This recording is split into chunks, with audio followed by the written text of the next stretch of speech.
The consumption is vital for the monetary system, because if consumer does not exist, then there would be no sellers and the manufacturers for whom will produce. Consumption could not stop, because people need to consume, from food to services and comfort, but the manufacturer could be automated, and if it would create abundance and higher quality merchandise available, then the seller did not actually have purpose. That would lead to the end of cyclical consumption and the end of monetary system. That's why, for maintaining the cyclical consumption, they have limited automation and produces poor quality stuffs. Many foods, few nutrients, many mobile phones, mostly of poor quality. No wonder that your computer or your phone will become obsolete in a month from their market exit. Think of how many automobiles are produced for consumption. Cities are already overcrowded by cars. And think that a 2-tons car transports a 70-kilo passenger most of the time. Useless and dangerous both to humans and the environment. Or think about how many electronics are thrown every day as they goes out of style. Waste of materials and human labor. The need for cyclical consumption. The roles of people in a monetary system are basically broken into 3 distinctions: the employee, the employer, and the consumer. The employee performs tasks for the employer in exchange for a wage or monetary payment, while the employer sells a good or service to the consumer for a profit, another classification of monetary payment. In turn, both the employer and the employee function as consumers, for the monetary payments they obtain are used to purchase goods and services relevant to their survival. This act of purchasing goods and services is what allows the entire system to perpetuate, thus allowing for the employer and employee to make money and thus continue consuming. In other words, it is the requirement of perpetual or cyclical consumption that keeps the entire economy going. If consumption was ever to stop, the whole system would collapse. This produces 2 severe consequences for society. 1. Nothing physically produced can ever maintain a lifespan longer than what can be endured in order to maintain the needed cyclical consumption. In other words, everything must break down in a respective amount of time in order to continue the financial circulation needed to power the economy. This characteristic could be defined as planned obsolescence.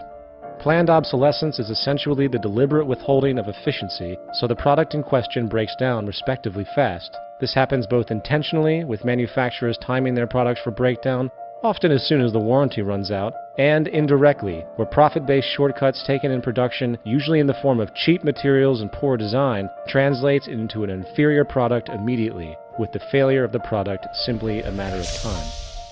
The second consequence is that new products and services must be constantly introduced regardless of functional utility, generating endless waste. The result of these 2 issues are nothing but unacceptable, for not only are resources being neglectfully used in products that are designed not to last, wasting human energy and materials, the amount of frivolous waste and pollution that results is staggering. In other words, waste is a deliberate byproduct of industry's need to keep cyclical consumption going. The obsolete or expired product is trashed, often to landfills, polluting the environment, while the constant multiplicity accelerates this pollution. To express this from a different angle, imagine the economic ramifications of production methods that strategically maximize the efficiency and sustainability of every product, using the best known materials and techniques available at the time. Imagine products so well designed that they didn't need maintenance for, say, 100 years.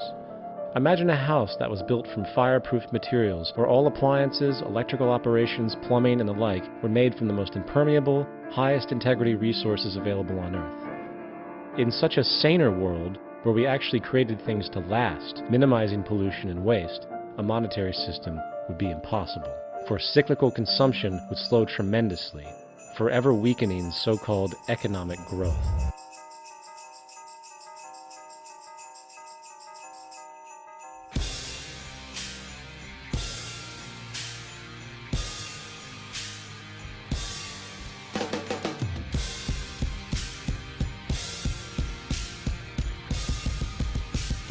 Textile technology. programmable materials, nanotechnology, biotechnology. Those technologies can create sustainability, and automation can replace.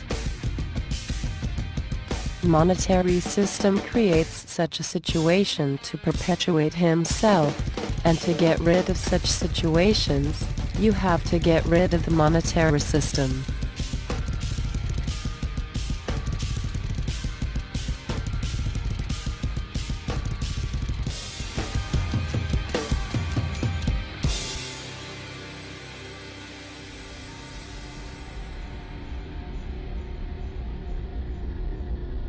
First, it's sad knowing how human beings are able to understand the existence and the status of just a consumer is at least pathetic. As for the bad quality of products, the food is threatening the individual's life, and the individual's life is the most important thing for him and for the evolution of humankind. Also, the technology should be an extension of our lives, a best quality tool, otherwise, what's its purpose? And knowing of what technology is capable, such a situation is inexcusable.